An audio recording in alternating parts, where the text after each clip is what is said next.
Hello everybody, welcome back for another video. Hope you're all doing well and that you're all having a wonderful day. And without any further ado, it's going to be a bit of a weird video. Let's jump right into it. I just assume at this point everyone has maybe begun to completely lose their minds. And I say that because if you've been following the channel or the news over the course of the last few months, the enthusiasm that we had before the Bitcoin ETFs has relatively remained. There are a fraction of people within the cryptocurrency space who have become quite pessimistic once again, maybe a level of depression, maybe we're in the disbelief phase that prices could be moving on back up. Regardless of that, the majority of people who are still in the market are quite, full steam ahead, if you will. And then you have what you would probably refer to as a perma-Bull. I'm not really sure at this point. We've seen over the course of even the last 4 or 5 weeks, the amount of people who are really bullish on the cryptocurrency market and where they think it's going to go has kind of reached, I assume with these numbers, has kind of reached a fever pitch. So for those of you who weren't here, and maybe a bit of a refresher for everyone else that was, we've had a consistent stream of Bitcoin price predictions. This is nothing new. They've been going around since around 2013, 14, 15, Bitcoin had value. Everyone's like, whoa, this can clearly go somewhere else. And we had a lot of fantastic numbers that people were throwing around. Can Bitcoin hit 3,000? Will Bitcoin ever get to 10,000? It seems unbelievable, but we might get there. Can Bitcoin go to this price? Will Bitcoin get there? Can Bitcoin pass the illustrious 50,000 US dollars? I'm not sure if it's a reaction to a reaction. We have the ETFs and therefore the optimism has simply only moved upwards. But the amount of predictions that we're getting now, I think, are just a light touch of obscene. You'll see exactly what I'm talking about. So in a recent Twitter post, blockchain expert, his name is Samson Mow, M-O-W, confidently predicted. He has predicted that Bitcoin is on the verge of a staggering surge in price.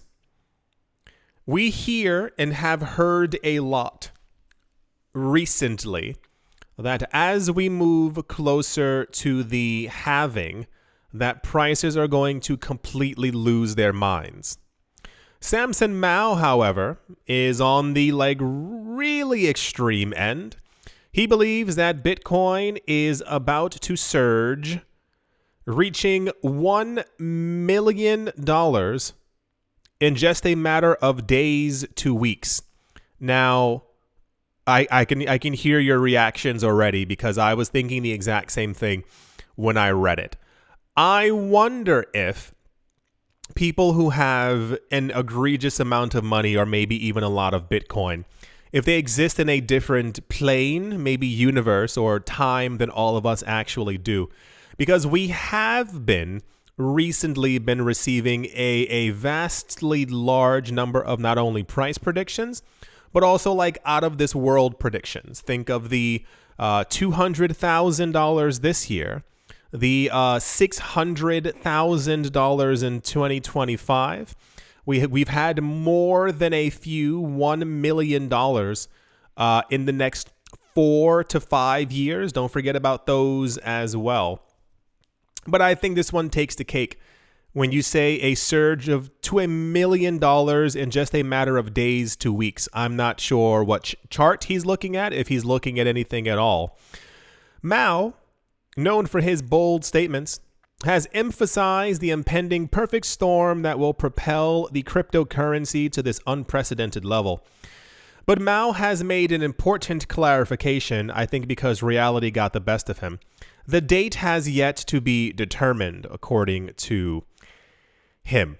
The experts' optimism is fueled by the recent approval of spot Bitcoin ETFs by the US SEC for multiple companies. People do still believe that trading volumes are going to pick up, and this is what the institutions wanted. And then because we're also beginning to get the numbers, for those of you who missed the last couple of videos, we're now getting numbers as well of how much Bitcoin these companies are now holding and buying and storing, what have you, for the actual ETF purposes. And this is also raising a lot of optimism, as well as we now know that there are certain companies who like daily are buying like 5 days worth of mined Bitcoin out there as well.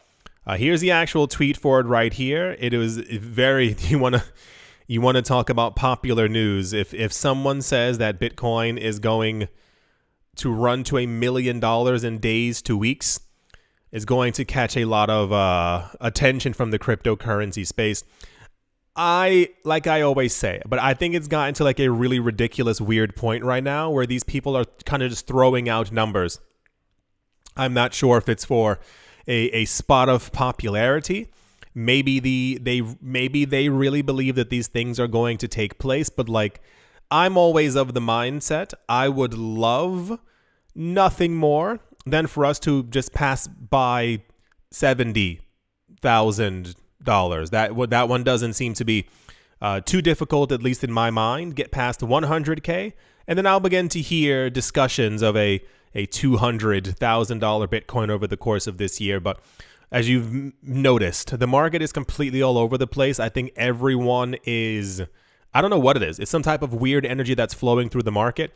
It seems to be a lot of confusion. A lot of people expected things to go a lot higher immediately. And because that's not happening, I see a lot of negativity between Bitcoin and a lot of altcoins. There are a lot of different projects out there where people were completely ecstatic when the ETFs dropped. Their coins went up by 8%, subsequently fell over the course of the next 24 hours by 3, 4, 5%. And the anger just simply exploded. I mean, it was a real amount of anger from a lot of people in a bunch of different projects calling for coins to be burned and for this to happen. And they want this for this project. And yeah, so the major news is that Samson Mow has once again made a quite extreme prediction. He says that the Max Payne theory, is that a game? Max Payne. Yeah, it is, I think. Payne?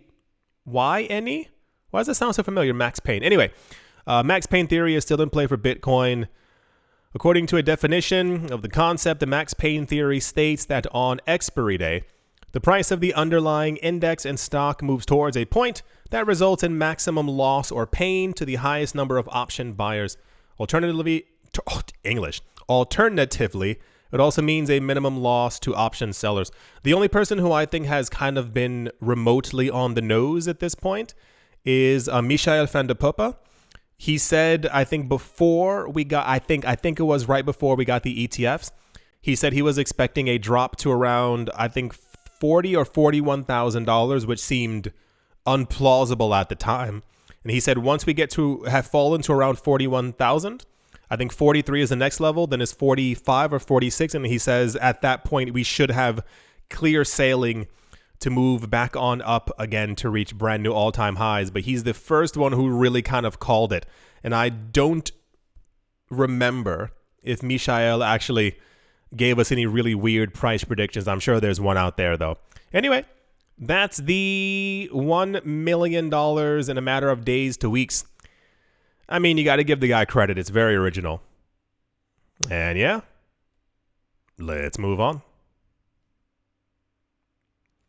Also in very popular news, and I think it's a little bit weird that we still have to discuss this, Michael Saylor, the CEO of MicroStrategy, has once again sounded the alarm over a rising threat, what he's calling a threat to the Bitcoin community. In a recent communication on Twitter, Saylor revealed that his security team has been diligently combating deepfake videos generated by AI that falsely feature him endorsing Bitcoin scams. This warning comes in response to an alarming trend of malicious actors employing AI to deceive and defraud unsuspecting cryptocurrency holders. A number of years ago, there were a lot of videos, and I think they've only gotten better because of AI. A lot of you must remember them, for those of you who've been here for a while. For those of you who were not, they were very simple videos. Somebody would upload a video of an old conference of Brad Garlinghouse was at, or that Vitalik Buterin was there, or some other major figurehead for the Bitcoin space. They would re-upload a video, and they would name the video Free Giveaway. These videos took off more than you could possibly begin to imagine. Because part of the problem is that people, well, rather the entirety of the problem, is that people believed them. So the video would be an 8-month-old video, 8 years old in the cryptocurrency space video. And it would literally just be them talking on a stage about random nonsense. But in the comment section, there would be someone who would type, hey, send us, 100 XRP and we'll give you back 1,000.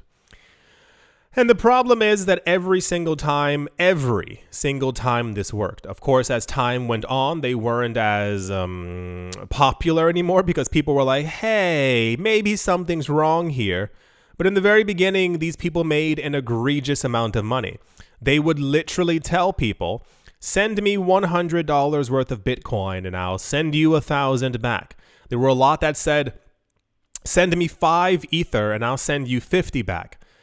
Now, it sounds crazy when you say it out loud because it is, but people were actually sending their money to these addresses. And the issue is that if it works once, it's going to work hundreds of times. And a lot of people were getting very angry with YouTube, and they were like, why isn't YouTube doing something? And it's like, they are, but people keep clicking on the new ones. If you upload a video, YouTube deals with, I think, it's some weird number, like I think 1 billion hours. 1 billion hours worth of videos like per hour is uploaded. So they literally cannot get to everything at the exact same time. There are other scams happening in other platforms and other things as well in other niche markets. However, these are the ones that we have to deal with. So what ended up happening was that a lot of these kind of transformed or disappeared over the course of a couple of years, had like a bit of a reemergence. I had to make more than a couple statements on these things where people were like, what do you think about these things, TMI? And I was like, in what world are you living in? Have you ever lived in a world where someone stopped you walking down the street and they're like, hey, you got 100 on you? And you're like, yeah, here. And then they hand you back 1,000? Has someone ever offered you anything like that in your entire life? Has anyone ever said, hey, give me your home where you live and I'll give you 5 new homes? It literally doesn't make any sense. So now the problem is that we have AI all over the place. And the fact, it just doesn't make any, and they're always the exact same thing over and over. It's, hey, send me stuff and I'll send you back stuff. You have to be a very, very special type of person. This is me not trying to be mean, to think that the cryptocurrency space would be any different than any other industry or anything else on the planet. When has that ever happened to you? When have you ever walked into a store and they said, oh my gosh, how long have you had your shoes for? Yeah, they look kind of old. Take 10 free pairs of shoes. What would make you believe in any instance that someone is going to give you 2, 3, 4, 5, 10x of what you gave them? So now apparently this is happening all over again. I haven't seen these videos. I guess the algorithm knows a lot better because, not clicking on them. But apparently this is still a major issue. So as we continue to have more and more people who enter the cryptocurrency space, you should all know that this is a scam.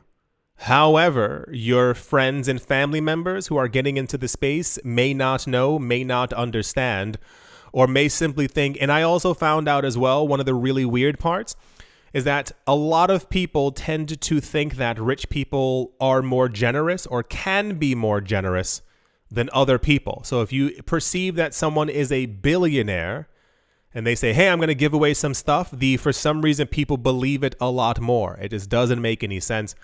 So be wary. Tell other people to be wary as well, that these are definitely not real. The world does not revolve that way. No one is giving you free money at any point, especially if they say, give me a penny and I'll give you more. This is not a Mr. Beast video. I'm not sure how we got to this point. Anyway, this was very popular news, so just watch out for any video that says, give me and I give you. Similar to years ago, people were apparently copying and or mimicking me on social media, on Twitter and stuff like that, and I had way too many people being like, hey, is this you? You told me to send you $15, and I was like, why would I do that? On what planet would I be like, hey, send me $15. I'll send you back 150. Anyway, that's the common sense watch out news. And yeah, let's move on. So we definitely live in the future. I'm not sure if anyone actually knows that. I saw this news and I was like, we made it. Like, I mean, the year 2024 does sound quite futuristic, especially if you swing back onto the year 2000. You're like, whoa, 2024. But this one kind of really completely takes the cake. Art auction house Sotheby's has begun opening bids for their Bitcoin NFT collections. Called, here's what it's called, Natively Digital, an ordinals curated sale. That's very bougie. The auction contains 19 pieces, including rare satoshis, works from the pioneering Bitcoin ordinals artist Shroom Toshi, generative art, and an item connected to the Bitcoin ordinals brand Taproot Wizards. And the auction ends on the 22nd of January. Do you understand what it means for a multi-100-year-old auction house to, even when we got news like this before, I think a lot of people kind of pushed it to the side. When we first started getting news that Sotheby's and Christie's were selling NFTs, and people were like, oh, whatever, who cares? And I'm like, do you understand what the internal discussions that actually have to happen for an auction house like this to say that they're going to begin auctioning off digital forms of art that are actually on a blockchain? The other part is Bitcoin ordinals, NFTs, have been around for maybe a year or so. The interesting for me part is not the NFT art or the other things like that. It's the Satoshi mania. A lot of you were probably not here. I think we only spoke about it maybe twice over the course of last year. Apparently a very big thing is people are hunting down Satoshis. It sounds intense because it is. So a lot of people are looking on the blockchain for some of the oldest coins out there. The idea is that Satoshi was the first person to actually mine, I believe it was him, to mine Bitcoin, as were a handful of other people. But they were getting a huge amount of Bitcoin at that point. It is believed that there is an address that has over 1 million Satoshis, 1 million Bitcoin, and those belong to Satoshi himself. So if any of the earlier transactions of coins that can be traced back to the creator of Bitcoin are found, people will literally take a single Satoshi that was used by Satoshi and they will write something on it or they'll sell it off. The news that we got last year is that some of these things were selling for very, very, very high amounts. And I think that's what kind of threw me for a loop, because in my mind, 1 Bitcoin is equal to 1 Bitcoin. But in many other instances, 1 Satoshi, so one 100 millionth of a Bitcoin, was in some cases even worth like half of a Bitcoin. And I was like, how did we actually get to this point? The sale puts a spotlight on the incredible range of creative diversity found within the Bitcoin ecosystem, as ordinals have seen explosive growth over the past year. I have a friend, I talked about this guy, a while ago. He's really into NFTs and not like as much as I am, like a sevenfold. He really knows the entirety of the market. He started buying a bunch of Bitcoin NFTs 4 or 5 weeks ago. He was buying them for 0.01 Bitcoin, and these things are at 0.29 now. And I'm like, what in the world is going on? He shows me all these things and tells me to buy. And sometimes money isn't infinite and I can't just throw money all over the place, but I sit there and I'm like, geez Louise, this is absolutely insane. So yeah, very big news. I was shocked because normally like news like this tends to not be as popular, if you will. Like it may make one or two different articles, but nope, it's all over the place. I even went to Sotheby's website. It's called Inscription 21 Natively Digital, an Ordinals curated sale. You can see some of the stuff around here. This NFT is currently at 22,000. This one's at 20,000. Or the other ones where the actual satoshis.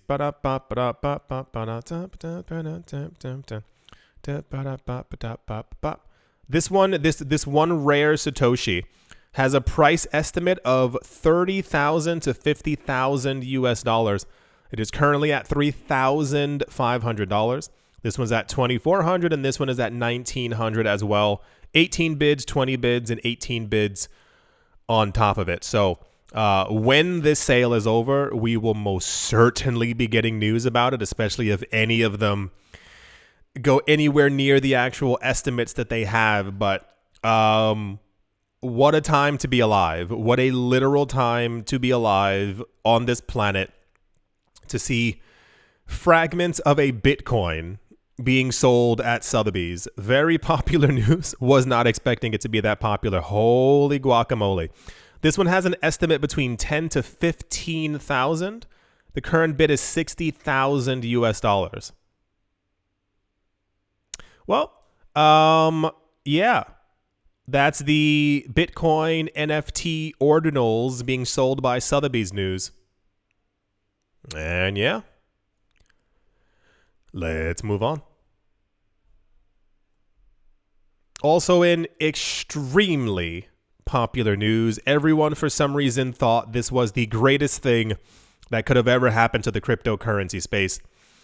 In a recent statement, BlackRock CEO, his name is Larry Fink, expressed a positive perspective on Bitcoin during an interview with CNBC, affirming that he calls it, and I quote, he said that Bitcoin is an asset that protects you. Everyone thought, now understand the mindset, I guess. A lot of people were quite happy that Larry Fink, the head of BlackRock, had something positive to say about Bitcoin. Did you expect this man to say something negative about Bitcoin after he just received approval to have a spot Bitcoin ETF? Did you think that Larry Fink was going to be like, I can't really spell Bitcoin, but I heard about it. He wants money. Understand the business mindset of it. You go on TV to tell people that it's something absolutely incredible and amazing, because that's how you will make money from it. There was a near 0% chance of Larry Fink, the guy who basically rules the world, air quotes, what have you, wink, wink, that he was going to say something negative about it. But because he did say something positive about Bitcoin, everyone went completely banana bread. He said, I believe it goes up if the world is frightened. If the people have fearful risks, they're fearful of their own risks. That's a sentence, okay? He said, it's no different than what gold represented over thousands of years. It is an asset class that protects you, end quote. So I assume something's going on. Something really odd is happening. This has been happening for a number of years, but now I'm feeling it a little bit more in the air. This kind of like really weird...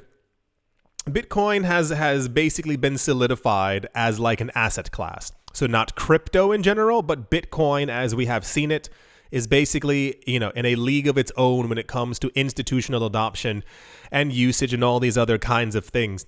But it's interesting to hear that the narrative that people had in 2012, 2013 is also the narrative that's now being used by these large players as well. So they could have come into the space and basically told people that this was, Bitcoin is now this. Bitcoin is an institutional this. Bitcoin so-and-so. But to make sure that people know that it's something that they could put their money into if they're frightened, which is basically nearly everyone at any given point in time over the course of the last 5 or 6 years because it's just been absolute chaos. Very fascinating to see that they're also like throwing in the idea. Well, gold did the same thing, but Bitcoin can also protect you in the same exact way that gold, because there are a lot of people, I'm always flabbergasted, who are still like really into gold. Like, I understand the idea of collecting it. Like, a lot of times, for those of you who've never seen like gold and silver coins, when you get them from a mint or wherever you're buying them from, some of them do look kind of cool, and they'll have like photos of animals on them and like giraffes and kookaburras and all these other things like that. And they have a value that's based more than the silver or the gold, in that as the years go on, if you get a coin that is, stamped 2023, in 30 years, it has more like collectible value because of the year that's stamped on it.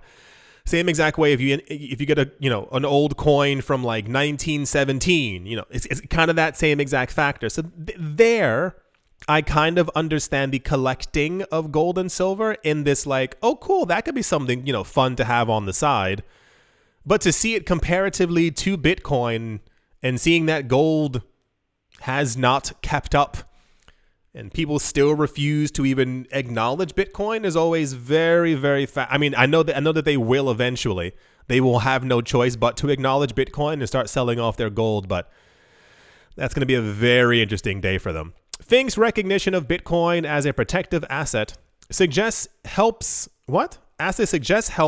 shift the narrative surrounding the digital currency, emphasizing its role as a safeguard amid economic uncertainties. But even then, that's also like a little bit.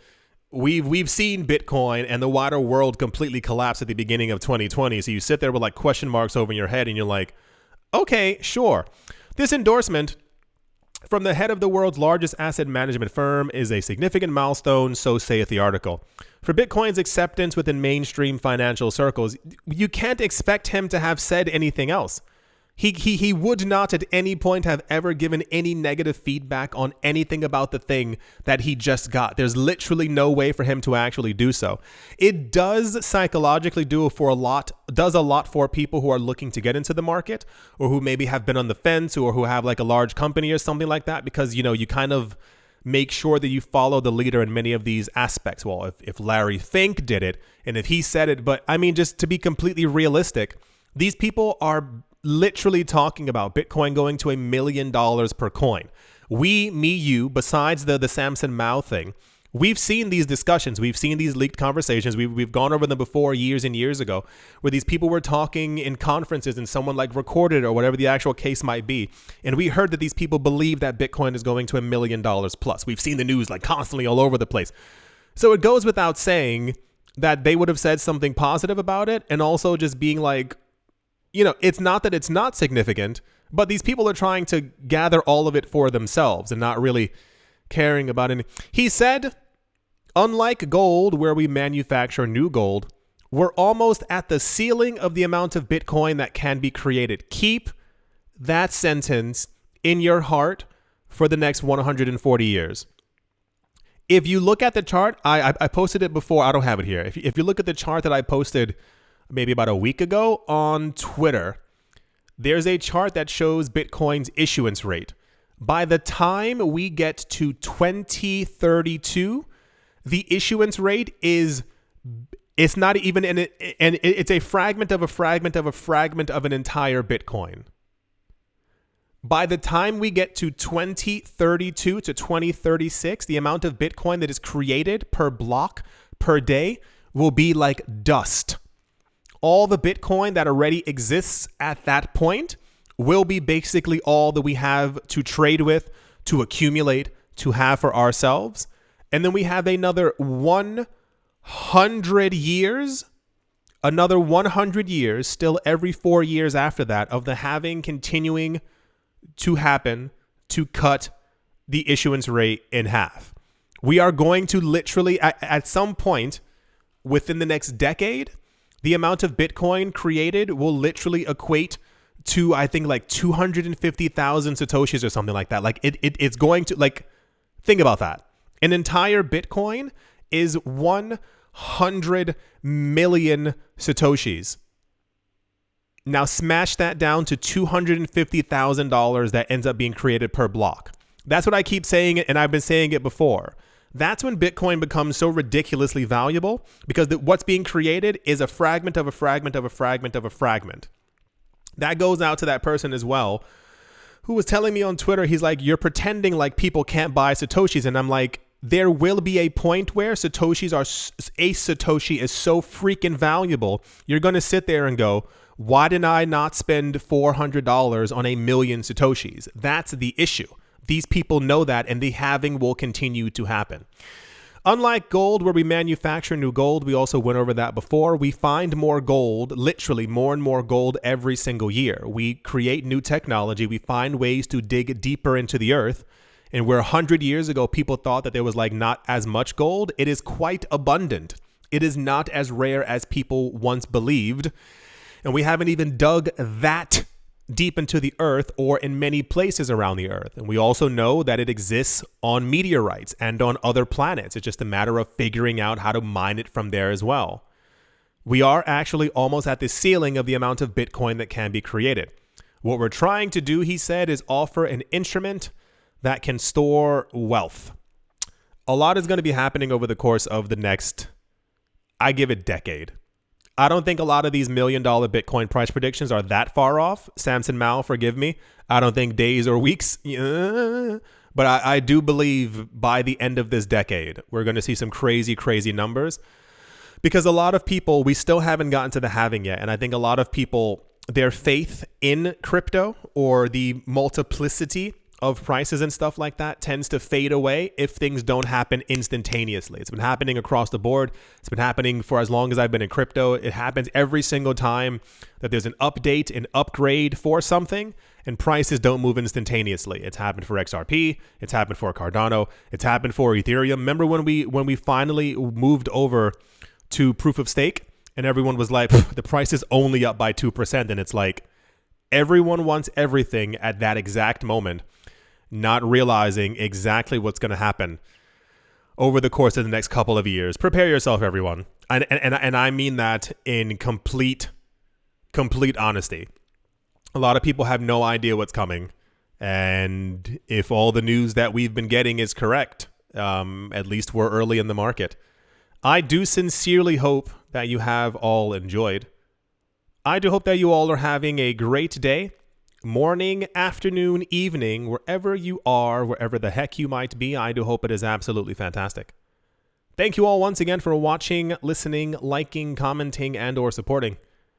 And I will most certainly be talking to you all soon.